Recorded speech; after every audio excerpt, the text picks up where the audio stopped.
السلام علیکم دوستو، آج ہم آپ کو جنوبی ایشیا کے اس خطے کی سیر کروانے جا رہے ہیں جو اپنے دامن میں جدوجہد، قربانی اور خوشیوں کی بے شمار کہانیاں سمیٹے ہوئے ہے۔ یہ وہ سرزمین ہے جس کی مٹی میں تاریخ کے گہرے نقش ثبت ہیں۔ یہ وہ ملک ہے جسے ایک وقت میں مشرقی پاکستان کہا جاتا تھا، مگر سن 1971 میں حالات نے ایسا رخ بدلا کہ اسے پاکستان سے جدا کر دیا گیا۔ پاکستان سے اس کی علیحدگی کچھ یوں محسوس ہوئی جیسے کسی وجود سے اس کا ایک اہم حصہ الگ کر دیا گیا ہو۔ جی ہاں دوستو، آج ہم سفر پر نکل رہے ہیں جنوبی ایشیا کے ایک حسین، زرخیز اور محنتی ملک بنگلہ دیش کی طرف۔ دوستو، بنگلہ دیش کو دنیا کی سب سے زیادہ محنت کرنے والی قوموں میں شمار کیا جاتا ہے۔ محنت کرنا ان کی فطرت، تہذیب اور روزمرہ زندگی کا لازمی جز ہے۔ یہی وجہ ہے کہ یہ قوم ہر میدان میں آگے بڑھنے کی جدوجہد کرتی نظر آتی ہے۔ بنگلہ دیش کو دریاؤں کی رانی بھی کہا جاتا ہے، کیونکہ اس ملک کی سرزمین پر 700 سے زائد دریا بہتے ہیں جو اس خطے کو زندگی بخشتے ہیں۔ دوستو، پاکستان اور بنگلہ دیش کے درمیان تعلقات میں ایک نیا اور خوشگوار موڑ سامنے آ رہا ہے۔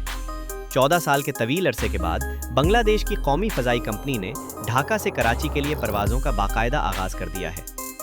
گزشتہ 14 برسوں سے دونوں ممالک کے درمیان براہ راست فضائی سروس معطل تھی۔ جب یہ طیارہ کراچی ایئرپورٹ پر اترا تو اس کا شاندار استقبال کیا گیا اور اسے واٹر سلیوٹ پیش کیا گیا۔ اس اقدام کے نتیجے میں دونوں ممالک کے عوام ایک دوسرے کے مزید قریب آئیں گے، باہمی تجارت میں اضافہ ہوگا اور طلباء کو بھی دونوں ممالک میں تعلیم کے مواقع حاصل ہوں گے۔ عوامی جذبات دیکھ کر یوں محسوس ہوتا ہے جیسے طویل جدائی کے بعد دو بھائی دوبارہ ایک دوسرے سے مل رہے ہوں۔ دوستو، اب ذرا بنگلہ دیش کے بنیادی تعارف پر نظر ڈالتے ہیں۔ اس ملک کا سرکاری نام پیپلز ریپبلک آف بنگلہ دیش ہے، جس کا مفہوم ہے بنگالی عوام کی سرزمین۔ تاریخ کے اوراق میں 16 دسمبر 1971 ایک نہایت اہم دن کے طور پر درج ہے۔ یہ وہ دن تھا جو اسلامی جمہوریہ پاکستان کے لیے انتہائی تکلیف دہ ثابت ہوا، کیونکہ اسی تاریخ کو پاکستان دو حصوں میں تقسیم ہوا اور بنگلہ دیش ایک آزاد ریاست کے طور پر دنیا کے نقشے پر نمودار ہوا۔ بنگلہ دیش کی کل آبادی تقریباً 17 کروڑ 57 لاکھ کے قریب ہے، جس کی بنیاد پر یہ دنیا کا 8واں سب سے زیادہ آبادی والا ملک بنتا ہے۔ رقبے کے لحاظ سے اس ملک کا کل پھیلاؤ 1,48,460 مربع کلومیٹر پر محیط ہے۔ بنگلہ دیش کی جغرافیائی حدود صرف دو ممالک سے ملتی ہیں، جن میں بھارت اور میانمار شامل ہیں، جبکہ جنوب کی جانب خلیج بنگال اس کی ساحلی سرحد بناتی ہے۔ دوستو، اگر آپ عرب دنیا کے کسی بھی ملک کا سفر کریں تو وہاں آپ کو بڑی تعداد میں بنگالی افراد کام کرتے نظر آئیں گے۔ یہ لوگ کسی بھی محنت والے کام کو کمتر نہیں سمجھتے اور کم اجرت میں بھی دیانتداری سے اپنا فرض نبھاتے ہیں۔ خاص طور پر دبئی اور سعودی عرب کے ہوٹلوں، تعمیراتی شعبوں اور دیگر خدمات میں بنگالی کارکن بڑی تعداد میں خدمات سر انجام دے رہے ہیں۔ یہی وجہ ہے کہ انہیں دنیا کی محنتی قوموں میں شمار کیا جاتا ہے۔ بنگلہ دیش کی آبادی میں تقریباً 91% مسلمان ہیں، 7% کے قریب ہندو آباد ہیں، جبکہ باقی آبادی دیگر مذاہب سے تعلق رکھتی ہے۔ یہ ملک خوش اخلاق اور ملنسار لوگوں کے لیے بھی جانا جاتا ہے۔ یہاں کے لوگ اجنبیوں کو دیکھ کر مسکراتے ہیں اور ان کی مدد کرنا اپنا اخلاقی فرض سمجھتے ہیں۔ دوستو، بنگلہ دیش صرف محنتی لوگوں کا ہی نہیں بلکہ قدرتی خوبصورتی سے مالا مال ایک شاندار ملک بھی ہے۔ اللہ تعالیٰ نے اس سرزمین کو سبزہ، پانی اور حسین مناظر کی بے پناہ نعمتوں سے نوازا ہے۔ یہی وجہ ہے کہ بنگلہ دیش کو دیکھنے والا ہر شخص اس کے قدرتی حسن سے متاثر ہوئے بغیر نہیں رہتا۔ بنگلہ دیش کو دریاؤں کا ملک بھی کہا جاتا ہے، کیونکہ یہاں بے شمار دریا بہتے ہیں جو آخرکار خلیج بنگال میں جا کر ملتے ہیں۔ انہی دریاؤں کی وجہ سے یہاں کی زمین نہایت زرخیز ہے اور فصلیں وافر مقدار میں پیدا ہوتی ہیں۔ اسی زرخیز مٹی کی بدولت یہاں چاول کی کاشت بڑے پیمانے پر کی جاتی ہے اور مچھلی کے ساتھ چاول بنگلہ دیشی عوام کی سب سے پسندیدہ خوراک سمجھے جاتے ہیں۔ دوستو، بنگلہ دیش میں واقع دنیا کا سب سے طویل قدرتی ساحل کاکس بازار بیچ سیاحوں کے لیے خاص کشش رکھتا ہے۔ یہ ساحل خلیج بنگال کے کنارے تقریباً 120 کلومیٹر تک پھیلا ہوا ہے۔ یہاں ہر سال ملک اور بیرون ملک سے لاکھوں سیاح آتے ہیں۔ اس ساحل کی خاص بات یہ ہے کہ یہاں کا ماحول پرسکون اور خاندانی نوعیت کا ہوتا ہے، فحاشی نہ ہونے کے برابر ہے اور اکثر خواتین آپ کو باپردہ نظر آئیں گی، جو اس معاشرے کی اخلاقی اقدار کو ظاہر کرتا ہے۔ کاکس بازار کے ساحل کے کنارے آپ کو خشک مچھلیوں کی دکانیں بھی دکھائی دیں گی۔ ان مچھلیوں کو خاص طریقے سے محفوظ کیا جاتا ہے تاکہ انہیں پورا سال استعمال میں لایا جا سکے۔ چونکہ مچھلی اور چاول بنگلہ دیشی عوام کی روزمرہ خوراک کا بنیادی حصہ ہیں، اس لیے مچھلی کی تجارت یہاں بڑے پیمانے پر ہوتی ہے۔